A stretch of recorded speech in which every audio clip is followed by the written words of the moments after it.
Salut à tous! Aujourd'hui on se retrouve pour faire mon bilan lecture du mois de novembre et j'ai lu énormément ce mois-ci puisque j'ai 6 livres à vous présenter.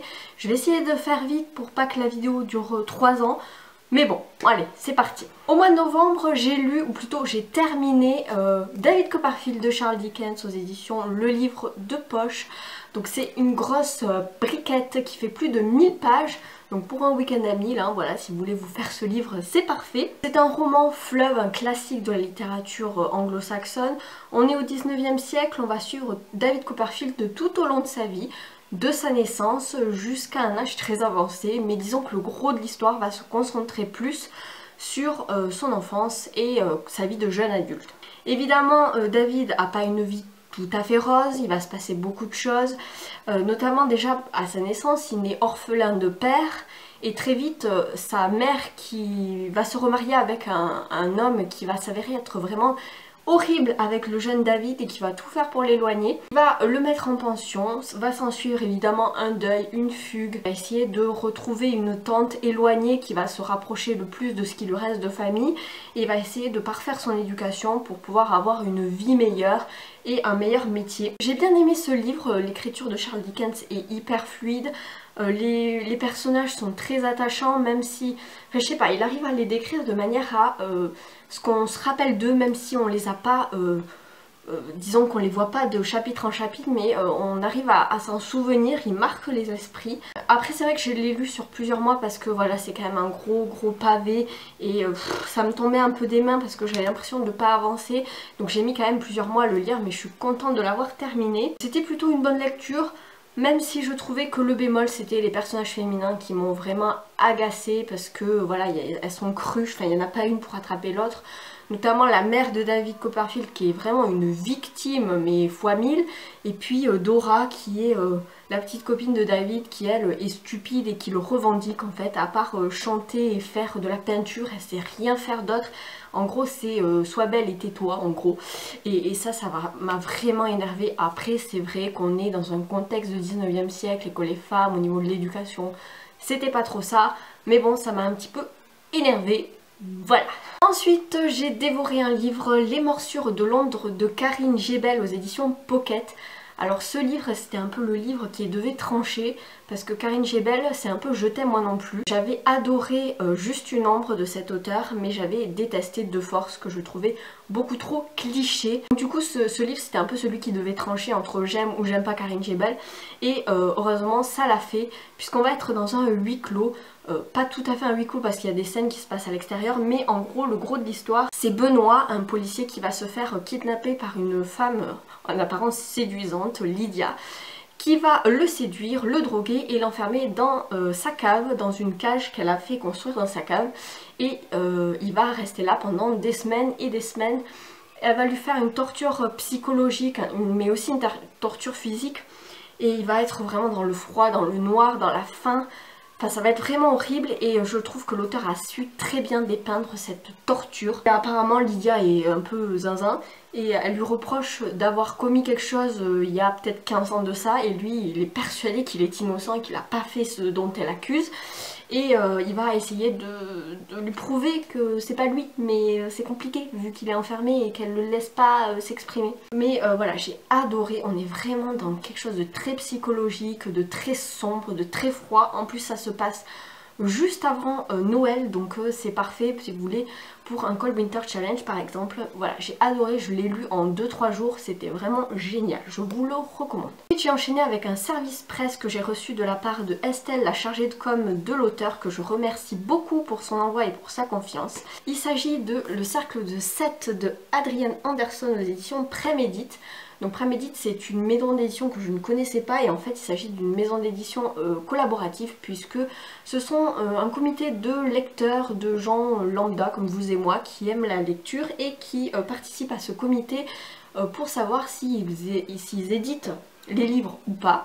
Donc voilà, c'est plutôt un concept sympa. Si jamais ça vous intéresse, pourquoi pas de participer à une maison d'édition, je vous mets le lien en barre d'infos de la maison d'édition. Pour ce qui est du cercle de 7, on va être sur un polar un petit peu ésotérique puisqu'on va suivre Jim Spencer qui est inspecteur de police et qui est chargé d'une affaire de meurtre en série il y a une série de meurtres où les cadavres sont retrouvés à l'intérieur de cercles sanglants et sont disposés un peu en étoiles comme ça. Et apparemment il s'agit d'une secte, le cercle de Seth donc, qui commet des meurtres comme ça, une série de meurtres tous les 18 ans.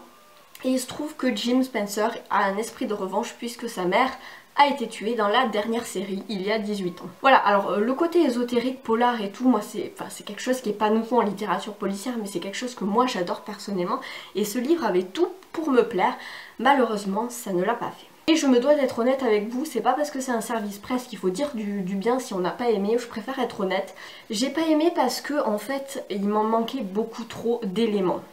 En fait on est vraiment sur un polar où il se passe énormément de choses, le rythme est très très soutenu, mais il me manquait vraiment beaucoup de détails, de descriptions pour les scènes, pour ce qui se passe, et en fait j'avais l'impression que c'était un catalogue d'événements comme ça qui s'enchaînaient comme ça, et il n'y avait pas du tout de notion d'espace-temps en fait, et j'avais l'impression que tout s'enchaînait dans une même journée alors qu'il y a des mois qui se passent. Il y avait beaucoup trop d'ellipses et beaucoup... Il n'y avait pas assez de moments pour exprimer le temps qui passe, et du coup j'avais vraiment l'impression que ça s'enchaînait et que ça me paraissait tellement peu crédible et peu vraisemblable. Au niveau des personnages, il m'a manqué beaucoup de psychologie puisque en fait on ne sait pas grand chose des personnages, notamment Jim Spencer qui est le personnage principal.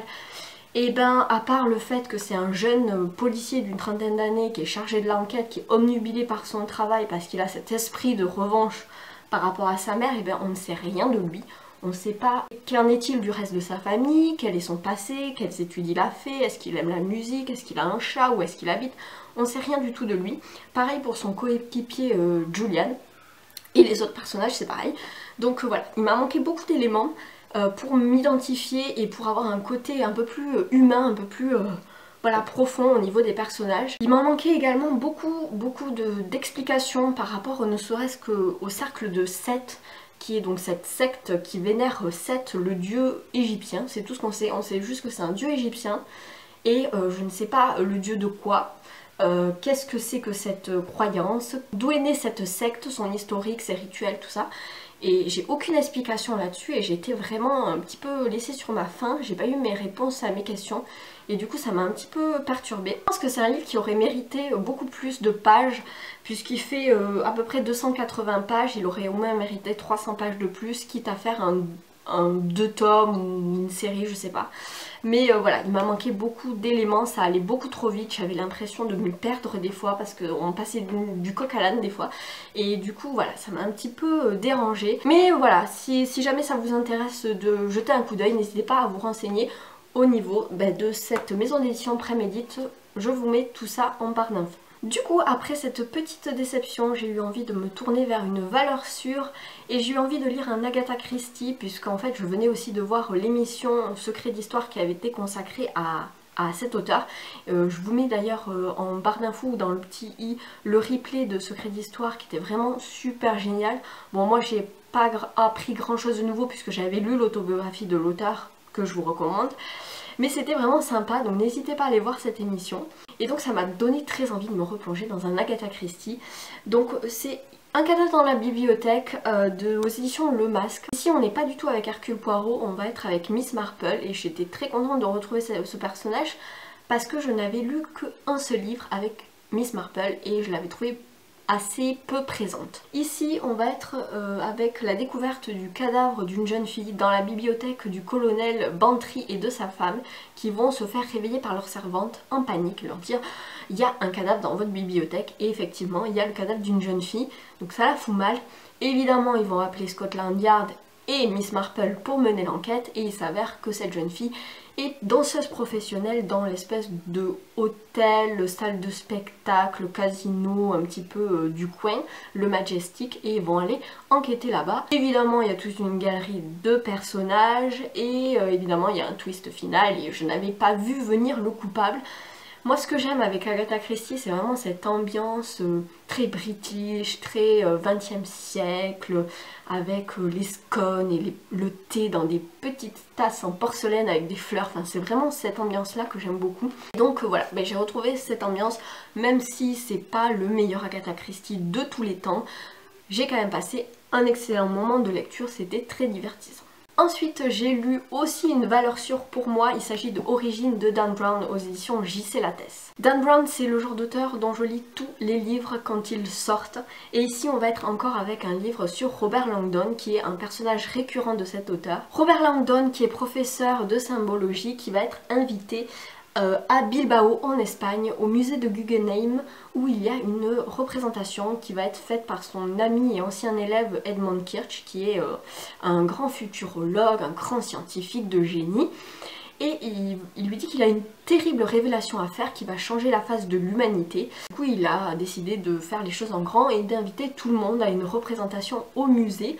Sauf que évidemment cette révélation scientifique va remettre en question l'existence même de Dieu et des religions, donc évidemment ça va pas plaire à tout le monde. Et il va se passer un terrible événement durant cette représentation et du coup Robert Langdon va être obligé de fuir en compagnie d'une jeune femme, donc Ambra Vidal qui est la directrice du musée et la future reine d'Espagne.